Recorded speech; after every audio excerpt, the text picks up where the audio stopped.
It's January, it's 4 degrees outside and I'm freezing my parts off. Time for a change.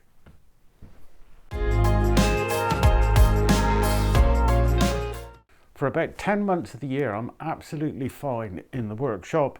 When I come out in the mornings, it's a little on the chilly side, but it doesn't take long for the tools to warm up the place.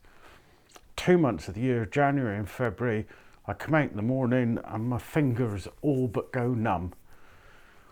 And that's quite dangerous when you're dealing with power tools. So I've decided to buy another heater. And I say another heater, I've tried electric oil-fired radiators. They do work, eventually take a long time to warm up the workshop, costs a lot of money to run. I've considered a portable gas heater and ruled that out straight away because they generate too much condensation. I really wanted to buy a wood burner that would burn wood chips and sawdust, but being a wooden framed workshop, I just can't bring myself to introduce that level of incendiary device into the situation. So I've gone for diesel.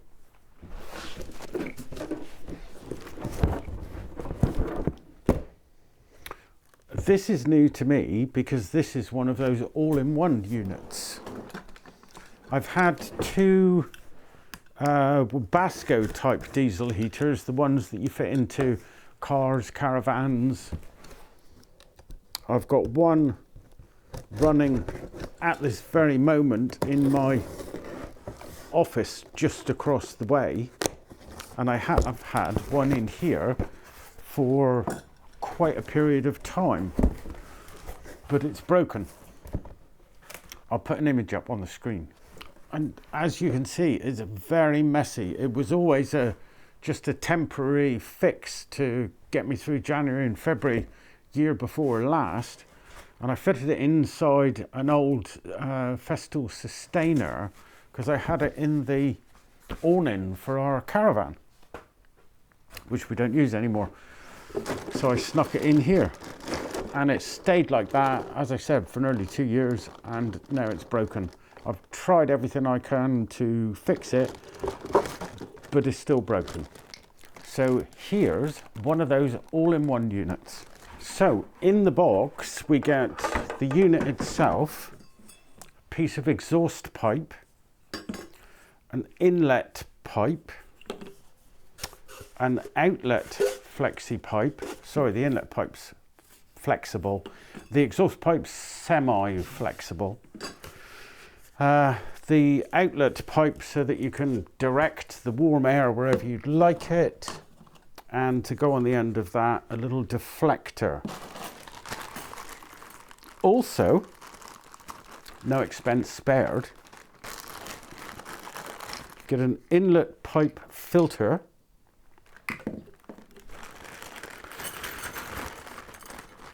some D.I.Y clips, some P clips, and some nuts and bolts for fixing the unit down, etc.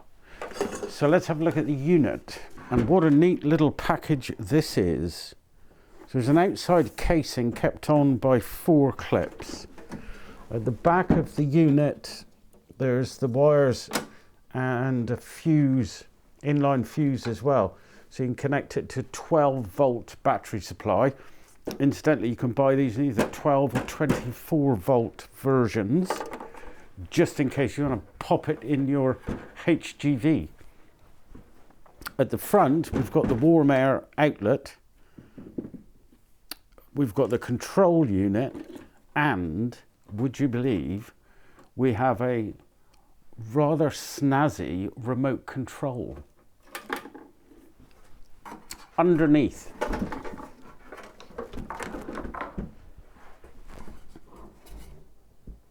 we've got the exhaust and the inlet, and that's the diesel oil inlet tube.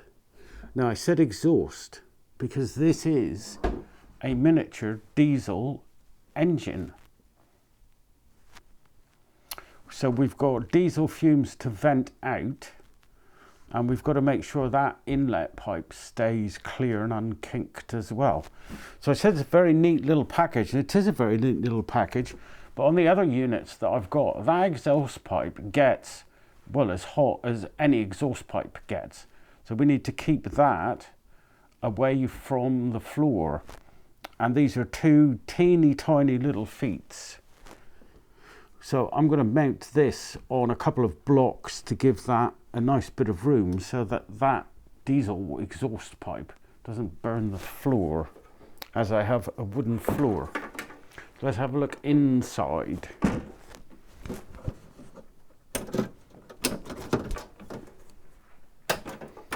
The build quality is passable. It's really quite thin. But for 90 quid, wouldn't really expect a lot. And without the lid on, it's quite flimsy. You wouldn't want to flip it around too much. So there's the tank, outlet on the bottom of the tank, into the fuel pump, and down into the bottom of the unit. And the unit itself looks on the outside to be exactly the same as the other two units. Somebody's just taken it and popped it inside this very handy housing for no extra cost. In fact, they've come down since I bought the other two. They were about £130, and as I mentioned, this was about 90 quid on Amazon. So I'll pop a link down below in the description. And that's pretty much it. So let's get it in and start getting the place warmed up. We'll cut some blocks first for the bottom to raise it up off the floor. So I've cut 2 bits of old fence post, 75mm square-ish fence post. I'm going to sight the legs just in the middle of the post, and I've left them about 1 inch overlap each side for an added bit of stability. So I'll screw those in place, and then I'll show you where I'm going to sight it to.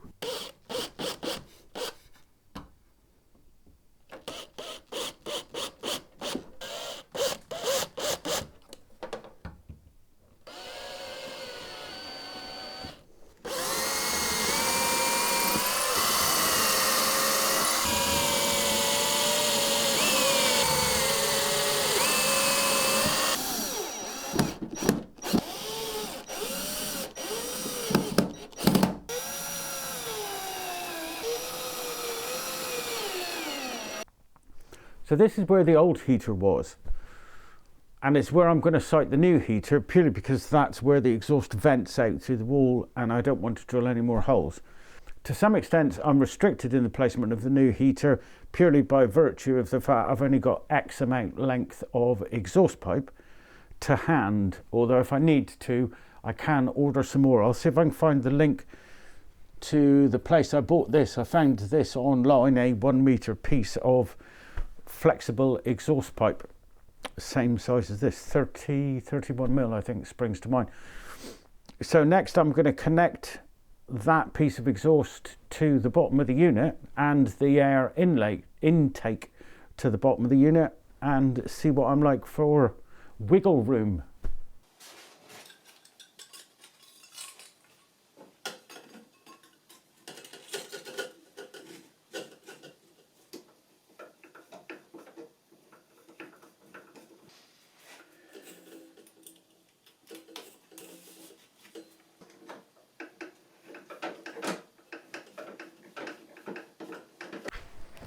So with that securely fastened, I'm now going to just bend the pipes out to the side I want them. That one will eventually clip up there so I get clean air intake. And this one, which is a lot stiffer, needs to come up here.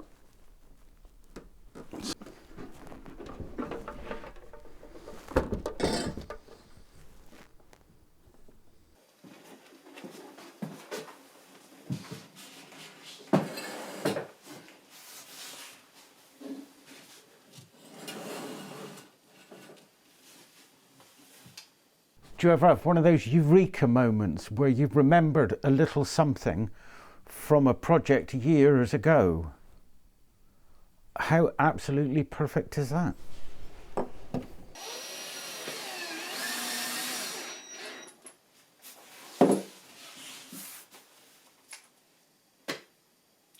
Fabulous.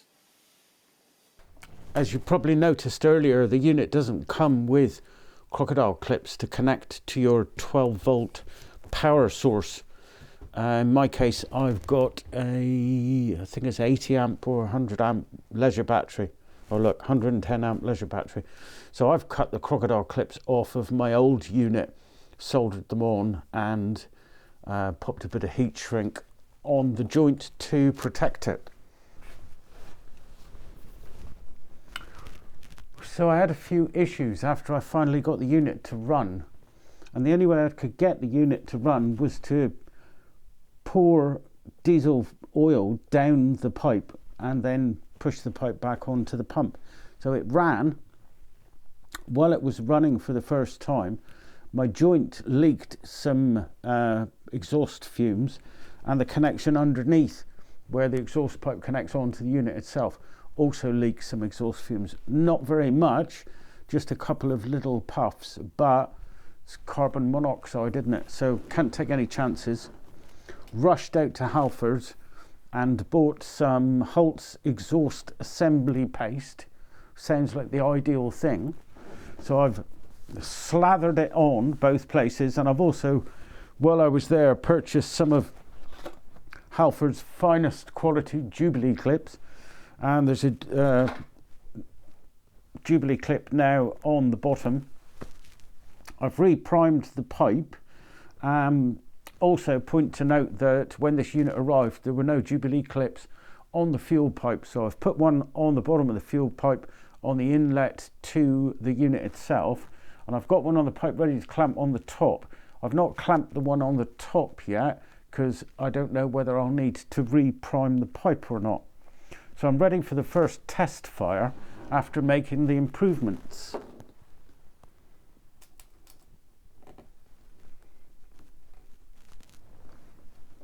So here we go. It's a very quiet start. The unit draws off the battery to warm up the glow plug, I believe, and also starts the fan to blow the hot air across the little engine, which is essentially all it is. The fan at the back sucks in air from the back of the unit and then blows it across the little engine inside. You can just see the little fins in there, so as the engine gets hot, the air is heated, and away it goes. Rather a simple idea, but very effective.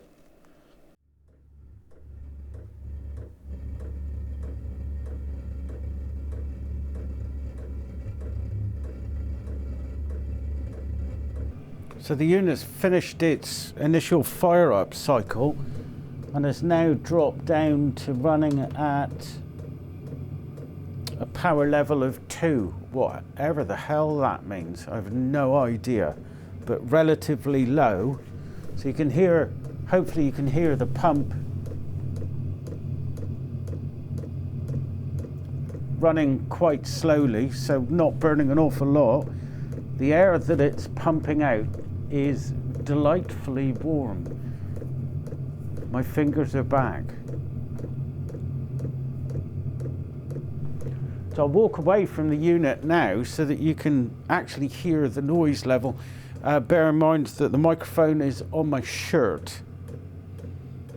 So I'm stood right beside the unit now, and you should just be able to hear it. I'll be quite interested to hear what it sounds like on the video in post. And if I walk away, so stood by my bench when I'd normally be, I think it's quieter than the average hot air gun.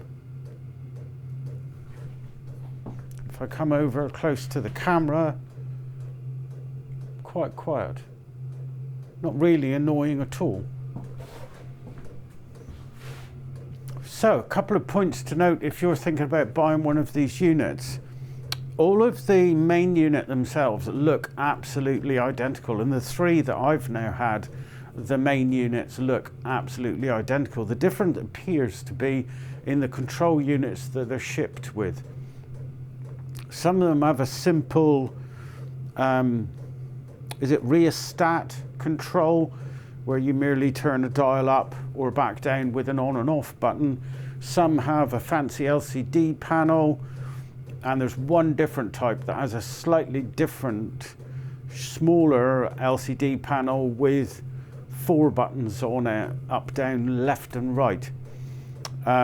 They all seem to originate from Asia somewhere. I was going to say China. I don't know that it's China. I suspect it is. But the units themselves, as I said, all appear to operate the same way. There appears to be a 2 kilowatt, a 5 kilowatt and an 8 kilowatt version. This was marketed as the 5 kilowatt. On this particular unit, even though it was pre-assembled, there were no Jubilee clips or clamps of any type on the fuel line, which I think is essential. The Jubilee clips shipped with it were ineffective at creating enough clamping pressure on the exhaust port to stop exhaust fumes leaking out. So as I mentioned, I purchased some Holt's exhaust assembly paste from Halfords. Other outlets are available. It was about £4 and it seems to have worked absolutely perfectly. I also purchased a repair bandage just in case I needed that for the joint, but the assembly paste appears to have solved the little problem with the joint on the extended exhaust pipe as well. So that cost me about an extra £12, £15 with the Jubilee clips. So that puts my total cost up to about £105. There or thereabouts. I'll put links to all the bits and bobs that I've needed in the description below. But I now have a warm workshop again, and very soon I should be able to take my overshirt off and wear my new apron. How posh will I feel? Very posh indeed, came the reply. So that draws this video to a close once again. I hope you've enjoyed it, and I hope it will be helpful to you if you are considering heating your workshop in these bitter cold months of January and February. If you have enjoyed it and you found it useful, then please hit the subscribe button and don't forget the little bell. Thanks very much indeed, and see you next time. Ta-ra!